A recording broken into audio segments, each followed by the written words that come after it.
We're going to start with some breaking news. New data coming out just as we come on the air shows that the U.S. economy shrank for the first time in 3 years. The gross domestic product, GDP, for the first quarter of the year is down 0.3%.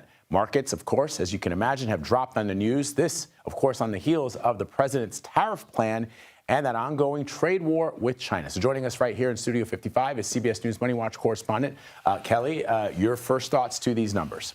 Okay, so the fact that we have a decrease in growth, that is never good. This has only happened a handful of times over the past 10 years. A couple of those were in COVID. And remember, 2 negative quarters is how we traditionally define a recession, okay? So it's not good. We were still expecting it to be around 0.4%, but in the positive. And this is compared to normally over the past couple of years, quarterly growth of 2 to 3%. So that's not good. Here's the thing, though. What's driving this is a surge in imports, right? Everyone's trying to get ahead of the tariff deadline, whether you are a business or a consumer.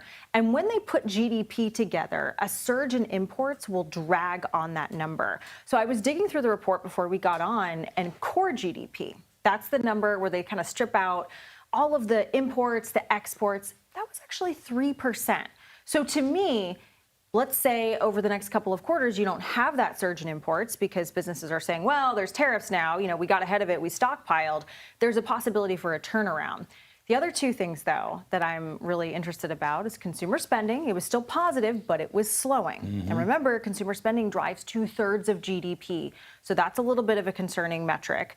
And then what does the Fed do, Vlad? Right. Well, that's the question, right? Yeah. I mean, the president has been pressuring Jerome Powell to do something. But of course, what we're seeing, these numbers reflect a self-inflicted downturn in the economy. We were on an upturn up until these tariffs went into effect. So that's an interesting point that you're making there, that if you dig behind the numbers, there's a silver lining in this cloud. Yeah. We just heard from the White House trade advisor, Peter Navarro. I saw him on the White House lawn just moments ago. Let's play a little bit of what he said, and I'll get your reaction to that. This was the best negative print, as they say in the trade, for GDP I have ever seen in my life. It really should be very positive news for America. The way you calculate the gross domestic product is it's 4 drivers of GDP. It's consumption, investment, government spending, and what's called net exports. And when you have more imports than exports, you have a drag downward on the GDP. So you have to kind of calculate across the 4 components. So what happened with the numbers today is we had a fairly extraordinary surge of imports that was totally driven by the rest of the world trying to get their products in here before the tariffs took full hold. So the great news.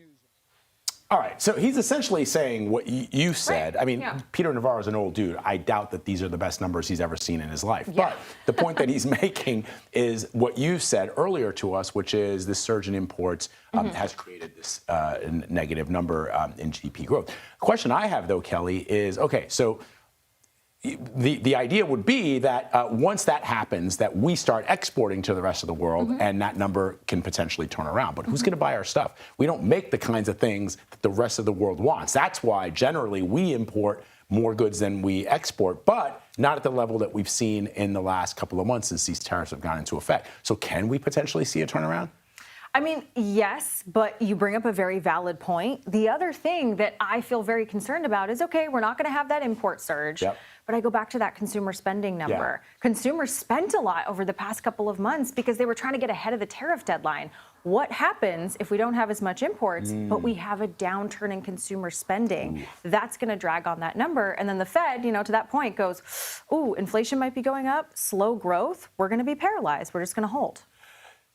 So, and you're starting to see. This is anecdotal, so I'd be curious to know what your hard analysis has shown. But you're starting to see people posting on social media and sort of on Reddit talking about like for example, I'll give you an anecdote related to our life. We're redecorating our house, and some of the things that we bought are in the United Kingdom, and all of a sudden we were just looking at the same item that we bought 6 months ago and how we got it into the U.S. That same item to come back into the United States right now, we're talking thousands of dollars to pay once it lands here in the United States. And we're sort of going, phew. Yeah. But what if you're somebody who is expecting to bring in something I'm talking about consumers, not even talking about businesses. Right. It's a problem. You're not going to do it, right? If there's something that doesn't fit in your budget and you can push that out, you're going to see that happen, especially when it comes to things like redecorating or renovations. I mean, that's something that has home builders really concerned. All right, Kelly O'Grady. Always great having you here, especially when there's breaking news like this. Appreciate it, Carrie.